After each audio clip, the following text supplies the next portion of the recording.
usually that phrase, just sitting, refers to shikantaza, a particular form of meditation practice. But today I'm using it in the much broader sense, the typical use of the word just, meaning like merely or only, just sitting. No matter what method we're using, counting breaths, whatever. And I'm talking about just sitting. Sitting not for any reason at all, not for any gain, not for any benefit, just sitting. Why would any sane person, given everything that needs doing, decide to take time to do something like that? I've actually had friends ask me that question, and it's a good one.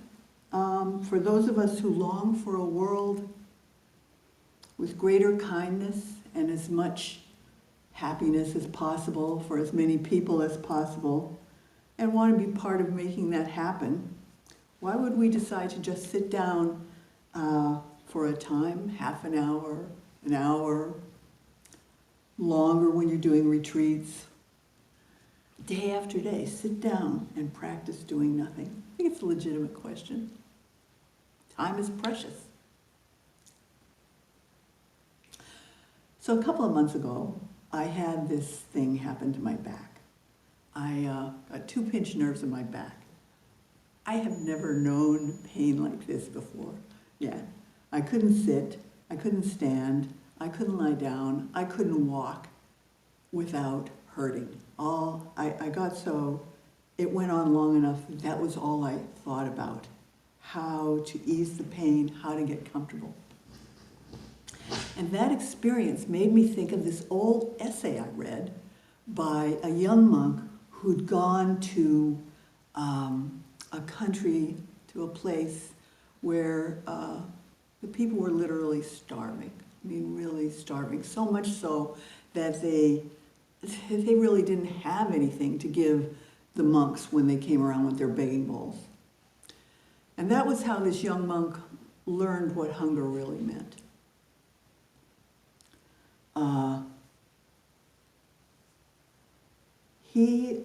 It got so bad for him that he actually thought about eating his rubber thongs. He didn't do it, but he thought about it.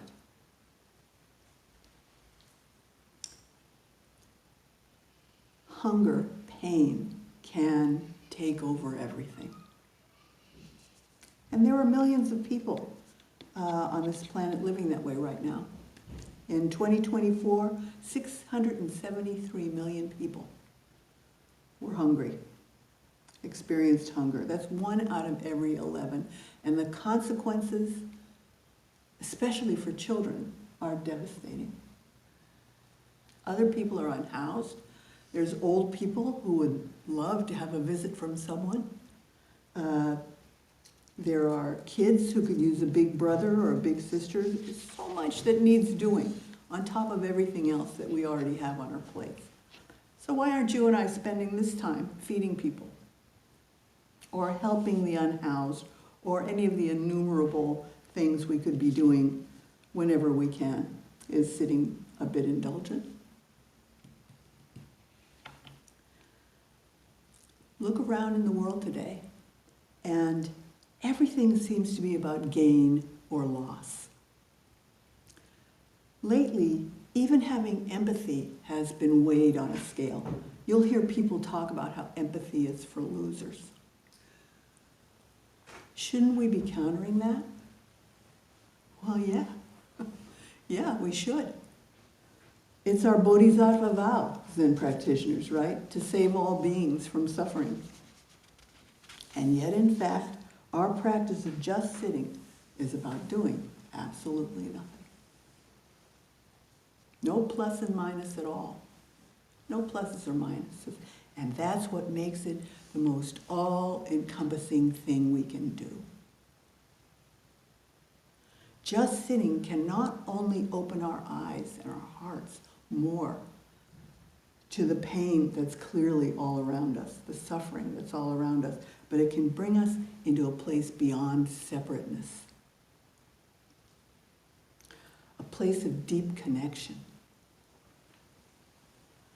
place where responding to suffering, all kinds of suffering, becomes our second nature. Not doing something special, nothing that we have to layer on to our lives. Instead, we come to embody that kind of compassion.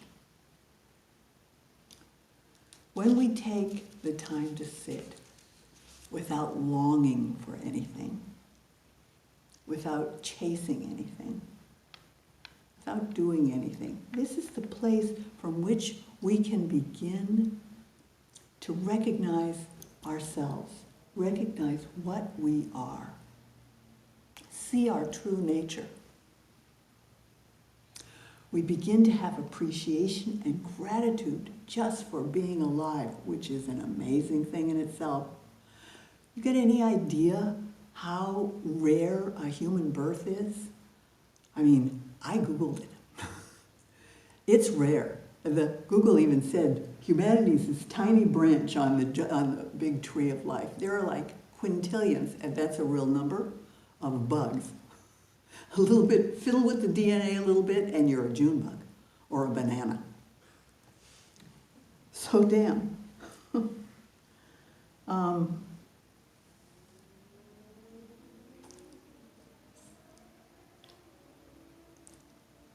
We start to discover, when we sit, we start to discover our ordinary mind, awake, alive, ready for anything, just sitting. Simple. These minutes when we sit, these great opportunities, just sit straight up. Just sit straight up. Let your breath do the breathing. Let sounds be sounds, thoughts be thoughts. All coming and going. No need to fix anything, including yourself. No need for us to chase after peace or clarity, or especially waking up. Just sit there, wholly engaged in this practice. Sit there and get oriented to life from a different point of view. Another way of being in this world, completely aware. And along the way, somehow, our idea of who we are, or more significantly, what we are, changes. And the way we respond to things changes. It changes the way we react to whatever situation shows up. You all already know that this can't be expressed in words. The best I can come up with is connection. That connection happens. Connection outside time, outside space, outside movement. Clarity appears. We don't try to rush it.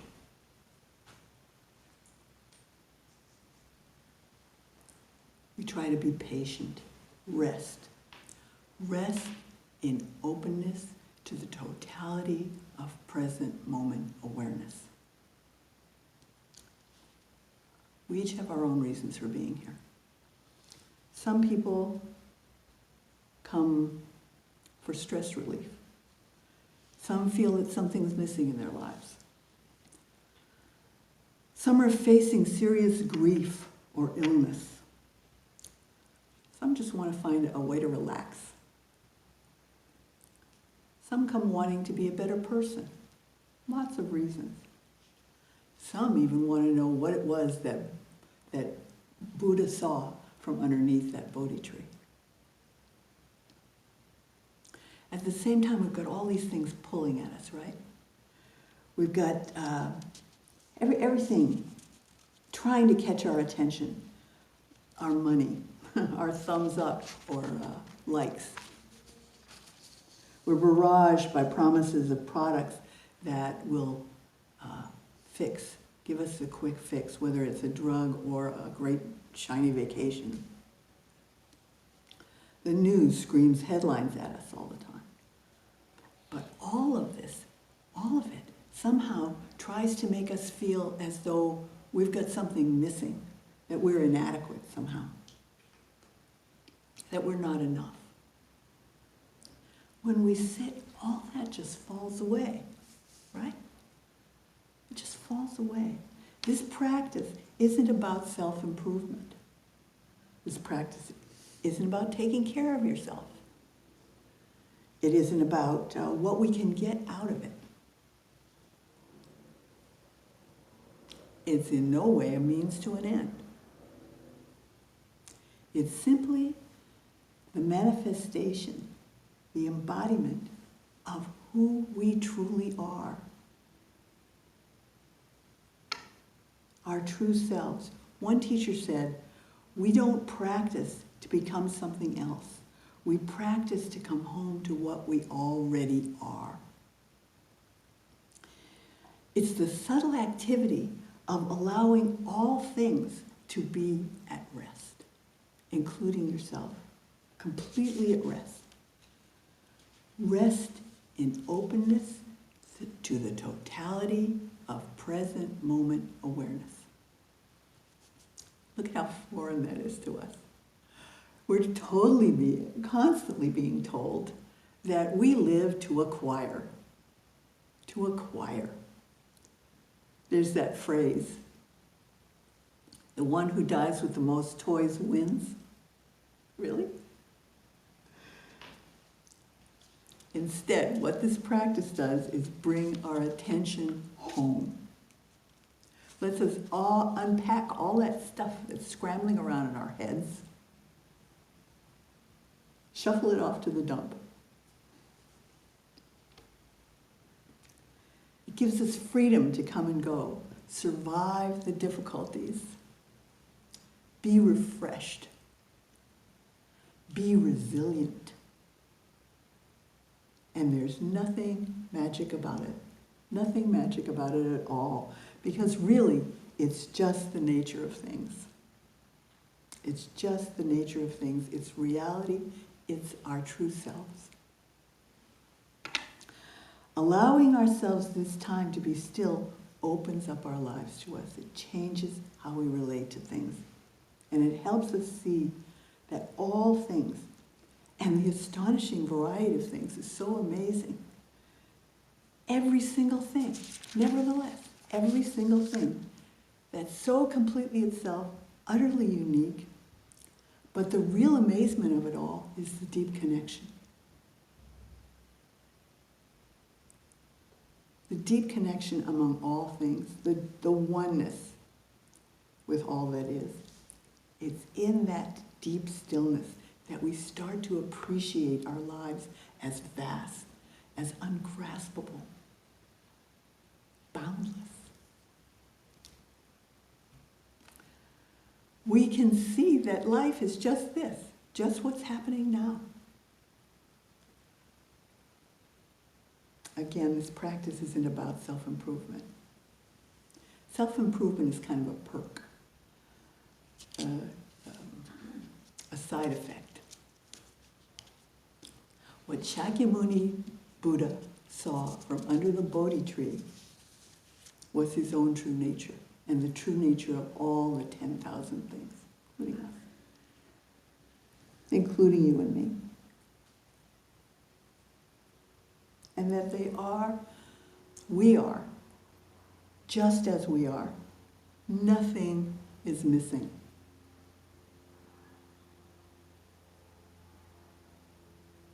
The Buddha's was an insight into emptiness and interbeing. And that we can all return to this naturally wise and compassionate state through this practice, through just sitting. So sitting still, just sitting, in the end, isn't about just sitting still. It's about embodying the awakened nature of all beings in this moment. We sit because it's the natural expression of our awakened nature. Just sitting can show us that we already have what we're looking for. There's nothing to be looking for. There's nothing missing. But we have have to turn our gaze inward to see that, right? We practice to do that, to discover what's already there, what we already are. And then that's just the beginning. Because once we see this, once we embody it, then we can start to sort of get our sea legs with it, right? How will we speak to a stranger? How will we care for our planet? How will we feed the hungry? How will we care for our children? How can we stay and help when we'd rather run? Because sitting touches everything. We open up. We rest our attention in something that's true, and it's so simple and quiet. We gain the ability to have wonder at this life, to be amazed by our lives just day to day. Be intimate with all of it. The great Zen master Dogen called this the Dharma gate of ease and joy. Ease because it's just natural, and joy because it's always shared. This world is full of violence, climate crisis, inequality, grief, and hunger. But it's also full of beauty, kindness, resilience, and creativity. Just sitting includes it all. We can choose to live our lives through a never-ending and ever-deepening process of becoming intimate with all that's out there. We can choose that without being crushed by anything, running away from it, trying to hold on real tight to the good stuff. Why? Because just sitting lets us witness the just this of our lives. It's not that life is good, bad, or indifferent. It's just like this. It just shows up. Every morning when we open our eyes, there it is. We sit with our fear, longing, tiredness, annoyance, bitterness, hurt. We meet all the parts of our life rather than we never ignore anything. We sit with all of it, but not to change it, to see that it doesn't define us. These things don't define us. The good and the not so good, neither one. We can forget our small selves in a very real way. Dogen's most famous saying is probably, to study the way is to study the self. To study the self is to forget the self.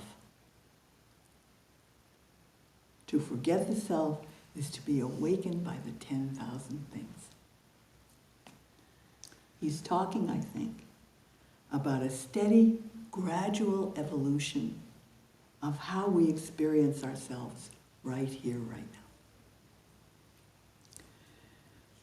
The thing is that when we attain this kind of ease and joy, we can't help but share it with others in concrete, useful ways. We live like every day is the holiday season, like we all just had the 3 ghosts visit us that Scrooge had. Gave him that big wake-up call. We act to save all beings from suffering for no other reason than to be the foundation of that same ease and joy in others. So, when sitting, just sit.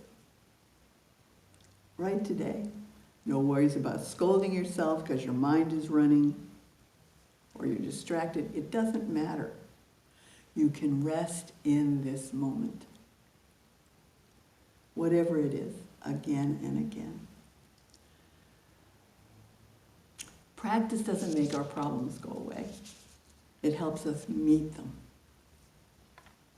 meet our lives more steadily, with greater clarity and with compassion.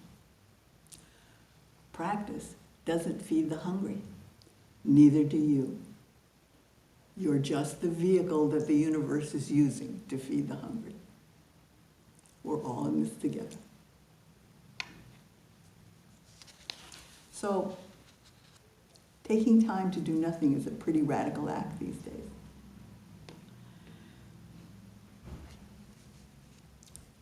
Yet there's also a time to act, to help. Like the Bible says in Ecclesiastes, there's a season and a time to every purpose under heaven. We need to pay attention to that too. But some of the time, we just sit. Thank you very much for your patient listening. Hi, I'm Franz with Long Beach Meditation. Your gracious generosity makes this programming possible. If you found this video to be of value, please consider making a donation here. If you'd like to watch more videos like this, click here. And if you want to stay in touch with Long Beach Meditation, click here to subscribe. Thank you, and may all beings be happy.